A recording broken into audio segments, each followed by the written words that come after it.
Olá pessoal, tudo bem com vocês? Sejam bem-vindos a mais uma semana de aula da unidade 2 da nossa disciplina de Gestão de Pessoas e Comportamento Organizacional. Como você já conhece, eu sou a professora Elisângela, me apresentei semana passada e hoje a gente vai falar da unidade 2, no qual a gente vai abordar relações interpessoais no trabalho. Muito bem. E é um tema muito interessante, né, quando a gente fala de relações interpessoais, porque ela leva em consideração uma série de aspectos que são importantes para a gente avaliar e escolher as melhores formas, né, as melhores práticas que a gente vai atuar nesse mundo do trabalho. E eu gostaria de trazer para vocês, só reforçando o conteúdo que já foi dado pelo professor, já foi abordado, né? Mas eu tô aqui para ajudar a gente a entender melhor isso.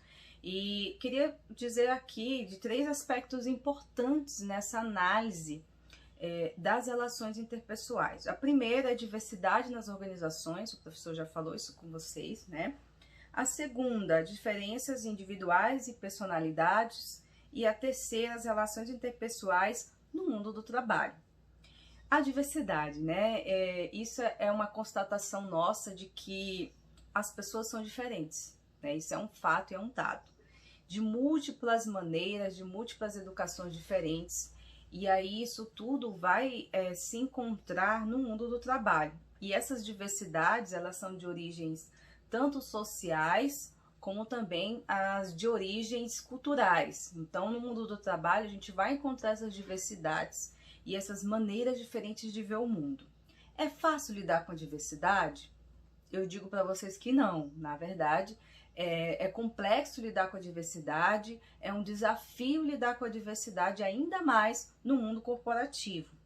Então, quais são as necessidades que nós temos que visualizar ao entender melhor essa diversidade no mundo corporativo? A primeira é a capacidade de gerenciar isso. Como é que eu, como gestor, como gestora, vou gerenciar essa diversidade? O segundo, avaliar e entender o comportamento das pessoas, né? É captar, acompanhar e entender que o comportamento ele é algo individual, que a personalidade de cada um é algo individual, mas também a gente pode criar culturas coletivas, né? Comportamentos coletivos para a gente levar um caminho assertivo.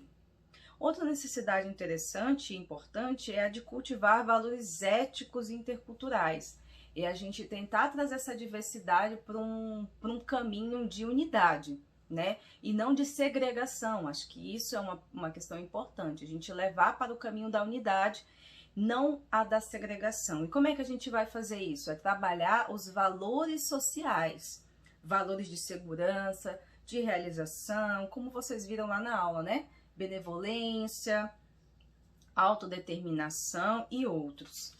E aí, gente, isso é um desafio muito grande, né? Porque daí a gente vai entender também as relações interpessoais como um desafio de processo. Não é apenas um desafio de convivência, mas um desafio de construir bases sólidas. E aí a gente tem um problema, aliás, vários, né? Um dos problemas é a relação utilidade, é você se relacionar com o outro apenas para o que o outro tem a oferecer para você naquele momento. Um dos outros desafios também que nós encontramos no mundo corporativo é a capacidade de lidar com o outro através de você se colocar no lugar do outro.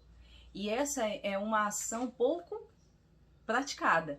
Então a gente tem esse desafio de lidar com o outro sem nos colocar no lugar do outro. E assim, dificilmente a gente vai conseguir compreender alguns comportamentos. Uma coisa interessante também que eu acho que é válido a gente falar é o do lugar de fala, né? Quando você tem um lugar de fala diante daquele fenômeno, diante daquelas situações e que você pode falar da sua experiência, porque você viveu aquela experiência, porque você tem características que evocam em você experiências que talvez outro não tenha, que talvez outro não passe, como por exemplo, pensar em uma pessoa com algum tipo de limitação física, um cadeirante, por exemplo. O lugar de fala dele vai ser diferente do seu, que não tem esse problema, que não tem essa limitação. Então é interessante a gente olhar para essa pessoa e perceber que o lugar de fala dela é um lugar diferente, é um lugar que necessita ser ouvido, né, em primeiro lugar. E também outra questão são as relações de poder, né, onde a gente vai ter que lidar com hierarquias, vai ter que lidar com campos de poderes diferentes e que a gente vai ter que aprender a como gerenciar isso. A influência, né, nós tanto somos influenciáveis como somos influenciados. E dessa maneira a gente pode trabalhar diversas formas de trazer isso para o lado bom, de trazer isso para um direcionamento de objetivo que é exatamente esse engajamento. Como eu vou trazer esse engajamento para a minha equipe, para que, mesmo diante de todas as diversidades, das diferenças e comportamentos e também personalidades diferentes, eu possa trazer um engajamento único para o caminhar para um único objetivo, para um objetivo comum da minha organização. Bom, galera, é isso. Espero que vocês tenham gostado e nós nos encontramos então na unidade 3. Um abraço, uma boa semana para vocês.